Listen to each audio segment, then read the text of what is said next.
Up next, we have our interview here with Mark. Okay, so it's kind of weird because usually I get to see some faces. So the more you guys hit the chat, the more exciting it is going to be for me. Um, Excuse my voice again. I do work in law enforcement. I teach full time. I work 16 to 18-hour days, 60 to 80 hours per week. And man, it is a rough one on the voice. So I will say I appreciate you guys doing this and being here for this.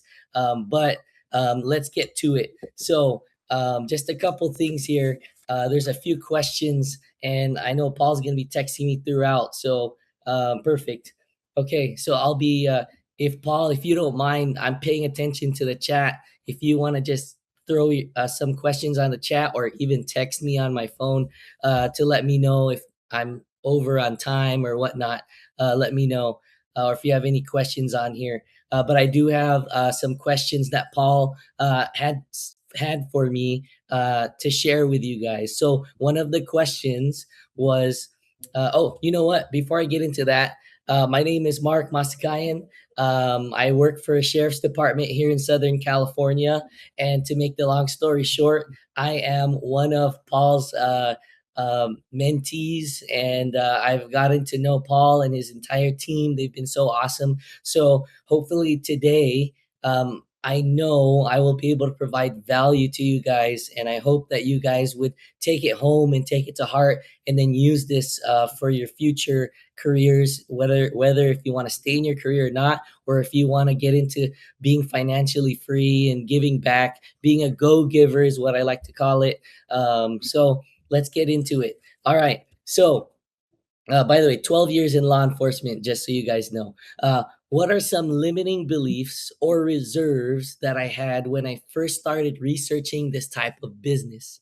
Man, so this this question hit me hard because uh, I'm a late blooming kind of Asian. All right, I know a lot of Asians are in the business world, um, and I definitely went the wrong route as a Filipino. I should have been a nurse, right, like everybody else thinks. But the reality is God had other plans for me, and I ended up going to law enforcement. So it drove my skepticism to the roof, past the roof. Okay, skyrocketed out to space. Everything that anyone I looked at, I didn't trust. I was just very skeptical, right?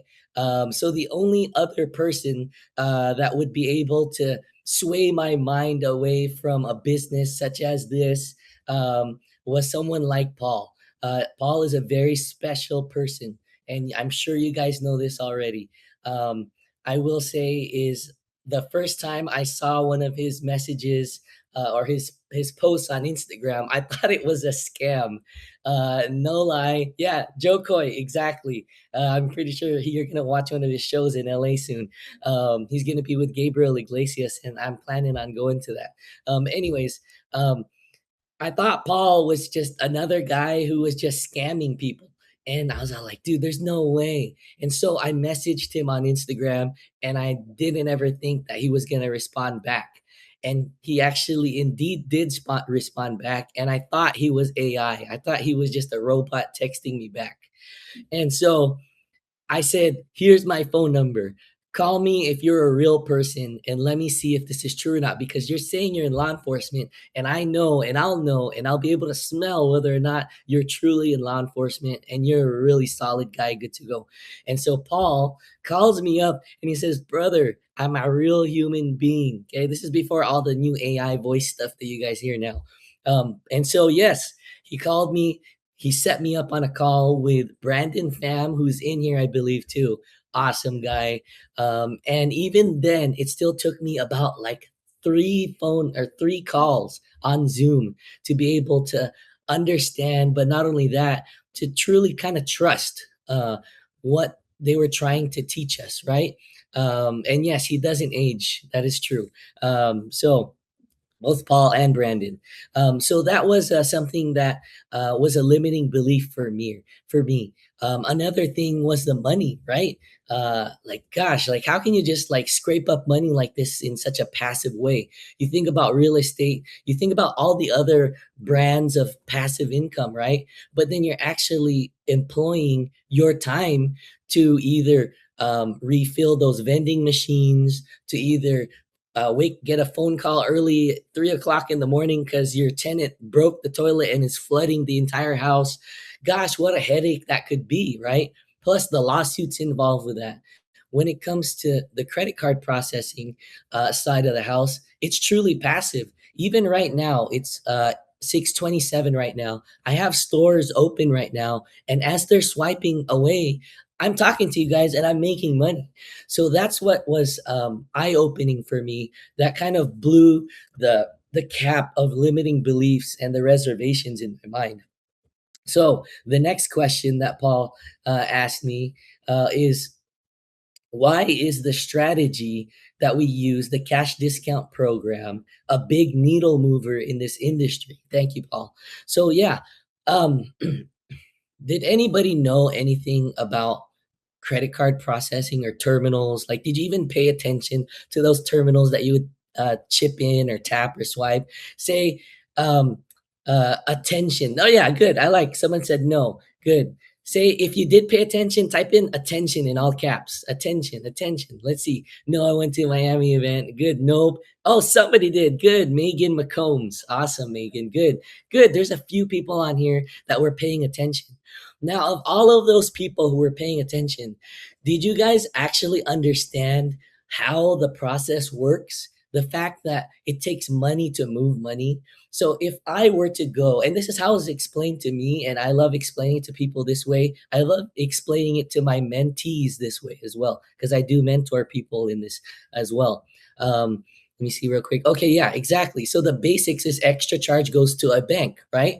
Well, there's banks involved. So say I, Mark, is going to buy something with my Bank of America card, credit card, and go to a store and they have a business bank account that's out of Wells Fargo, right? So when I chip or tap or pay my card 20 bucks, let's say, I'm literally giving a signal over to Bank of America, the teller at Bank of America and my bank, and telling that teller to call the teller in Wells Fargo and telling them, hey, can you move $20 from my client's account, Mark, into your client's account, business owner, into Wells Fargo, into their account? And so all of that, that whole coordination of moving money takes place. And so that's why you end up, yeah, exactly. Bars. Thank you. It takes money to move money, right? Things are changing, by the way. I'm just going to maybe slip of the tongue here. I don't know if Paul's going to get mad at me, but Bitcoin, crypto, that's going to be different. And what's awesome is that Paul is hyper connected with the future. He's always a forward thinker. His partners and our partners with Paybotics, Rob Sin and John Sarabia, have already talked about Bitcoin, and they already have things in the process of getting that done. Okay, because that's a different kind of money move money coordination. Okay, but in regards to cash discount, in regards to ATM processing, or not just ATM, but I should say credit card processing, that's the coordination that happens, right? And so until that was explained to me, then did I realize, holy moly, that merchant is taking on so much. They're taking on the convenience of the customer to not have to show up with cash in their pocket. Now, we all know cash is king. Everybody loves that. And what's awesome is that because of our structure and how we market consulting for business owners to go through the cash discount program, we push their clients, believe it or not, to pay cash. That's why it's called the cash discount program, right? It's because we're able to offset their costs in using money move money credit card terminal fees and just have their customers start paying cash so they don't have to pay the fee. But the reality is that not everybody, and I like to say it this way, cash is king, but card is the thing. So type it in with me. Thing. Type in thing. Okay. Cash is king. Thank you. Cash is king, right? But card is the thing. That's the thing that everybody carries. That's the thing that everybody has in their freaking pockets, wallets, whatever you want to call it, purses. Okay? So the reality is that we got to make sure we understand our clientele. And what our clientele want most is convenience, right? And so nobody bats an eye at 60 cents for a credit card processing fee. But guess what? When you add all of those 60-cent transactions over the course of a month, over the course of a year, you're potentially saving their business owner 20 to hundreds of thousands of dollars. And why would we not try to help them out? A good example that I like to say is that a buddy of mine, he's another friend of mine that is in the real estate space, right? He has Delta Airlines like priority and like all the fancy stuff, right? Well, something happened, and what ended up happening was there was like a holdup at the front desk, and so everybody was angry. They wanted to board their flight. You got all these people who paid for the priority Delta and all that stuff, and they want to board, and he was one of them. And then you got these people on wheelchairs, and there was only one guy at the podium, and he had to walk these people up the ramp into the plane and then run back down, handle all the different things they had to handle at the podium, and then get the people boarded. It was just a mess. So I'm going to bring this home in a second. So what he did was to help everybody out. He said, hey, I'm a priority member. I should already have been boarded. You also have somebody who's disabled and wants to be boarded already too, and they were first to be boarded anyways. So why don't you check my ticket in, check this person I'm going to wheel up for you's ticket in, and then push them up and load them onto the plane, and then we all win. And you get to stay here, and you can get to work and help all the other customers. So it's a win, win, win. Type in win, win, win, win, win, win. All right. So that's the same case in parallel to the merchant processing world, right? In the merchant processing world, you win, right?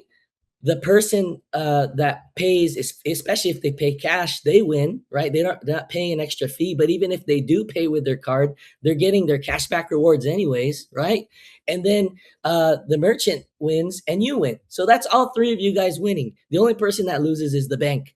And the bank, they're thieves, all right? They're dangerous, all right? Not all of them, but I'm just saying is a lot of them really just like kill you in all the interest rates and all the extra charges. So good. Let me bump up to the next one. If I can list three things that changed about me personally after starting and getting my first small win, what would it be? Number one, salesman, saleswoman for the women out there, right? I learned to be a salesman. I had no experience. Paul had experience in corporate America. I did not. And yet I'm still successful. Okay. So being a salesman is super important in this business, right? You have to learn how to work, whether if it's charm, how to read people, social cues, all of those things. These are all things that we teach in our mentorships. Okay. So that's number one. Number two is to be open-minded. Yes. Open-minded. I said the last time, then need that change this year. Awesome. Good. Thank you for sharing that, Valeria. All right. So being open-minded, right? Look, I'm not going to say how much money I invested with Paul, but let's just say it's definitely in the 5 digits. Okay. And the thing is that if you want to eat with the kings, you got to play with the kings, right? You got to pay. It's pay to play at the end of the day, right? Pay to play at the end of the day. Okay. So you got to make sure that whatever it is that you're trying to do, you're going to fast track yourself to success. Look, average person nowadays, and especially with me being in law enforcement, I see people that pass away a lot younger, sadly. But average age, man, is 65 to 70 years old. Man, people retire at 65 and they're passing away. That's terrible. That's hair. Like, I don't want to see that. So then what does that leave for the time that you all have left? So you have to be smart with your money. You have to make positive debt, right? You need to make positive debt to make positive income. Okay. So another thing is to make sure that you invest you invest in yourself, invest in your education. Guess what? It's all a tax write-off at the end of the day. For all of those people like me that live in California, gosh, I know what it means to be taxed, and you're gonna have to owe money, and you're like, dude, what's going on with all the money? I work so much overtime. Why? Right? So just understand, you got to be open-minded to investing. um, and then the third thing that changed about me was that I understood that financial freedom is truly a real thing. We are all on that journey to get there, but financial freedom is what we want, right? It's not the freedom to not work.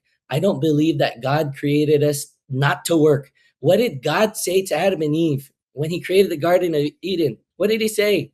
He said, what? I want you to tend to the crops of the land. I want you to tend to the animals of the land. I want you to take care of my garden.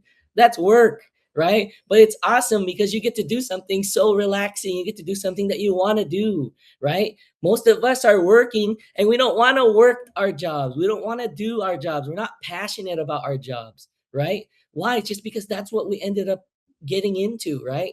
Like I told you, I was supposed to be a nurse, right? I was supposed to, I was a military brat, but then I ended up being in law enforcement all over the place.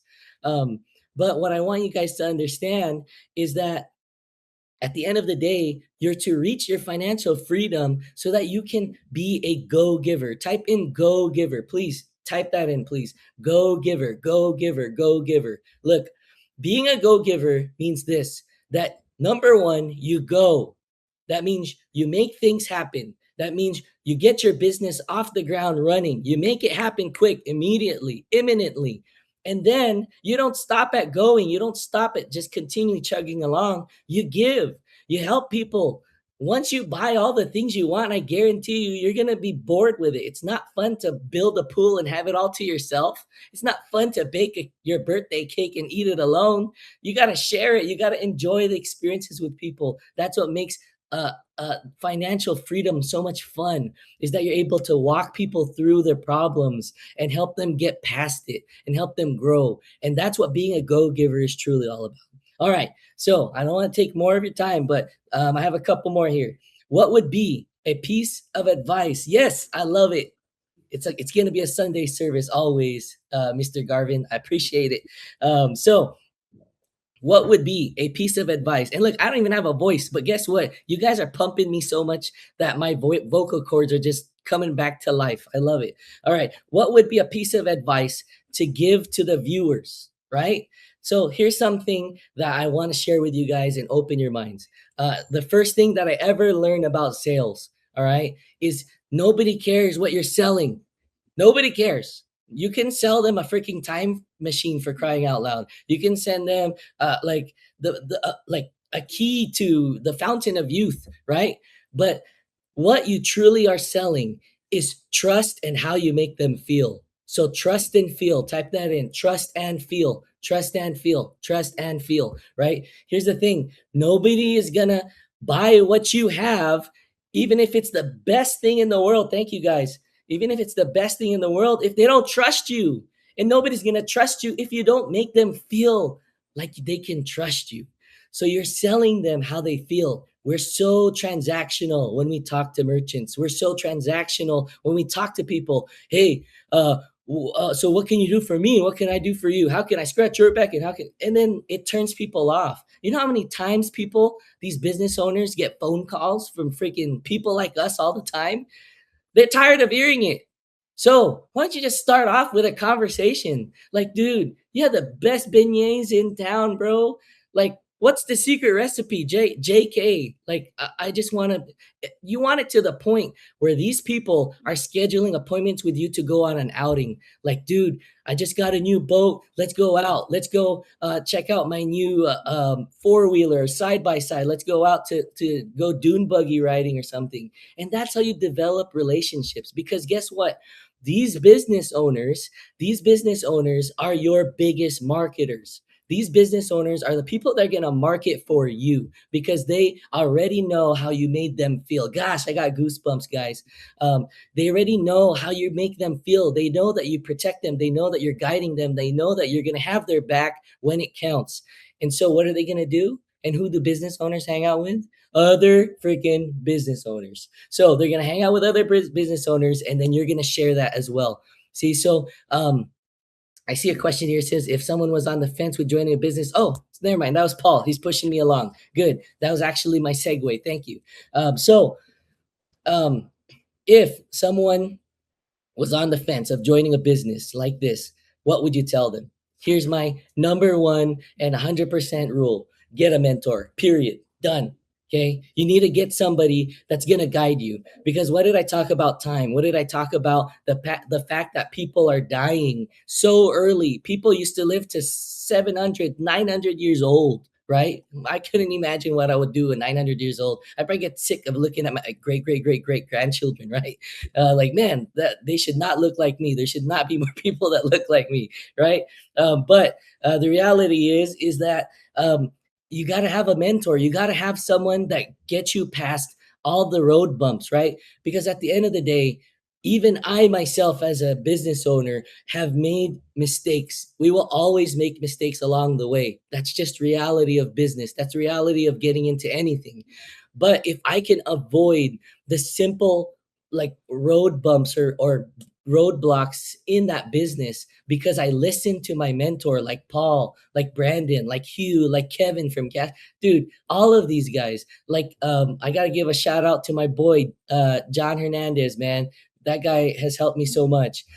So all of those people, they will help guide you. We look, at the end of the day, like, you're not just a solo bolo person, business person. You have to have a team, and sometimes that team involves your mentors guiding you where you need to go. So those are the 5 questions that Paul kind of slotted for me to share with you guys. I really do hope that you guys learned a little bit, because look, at the end of the day, I love God the most, right? I love God over everything and everyone. There's no one else that I love more, because God is the creator and I am creation. Even my own loved ones are creation. So I'll never worship my loved ones over God, even though I love my loved ones to death. I love even Paul and all his team to death, right? But at the end of the day, it's about God for me. Okay. Whatever it is about you guys, I want you guys to understand that this platform, what Paul has done through school and what Paul has done through this mentorship,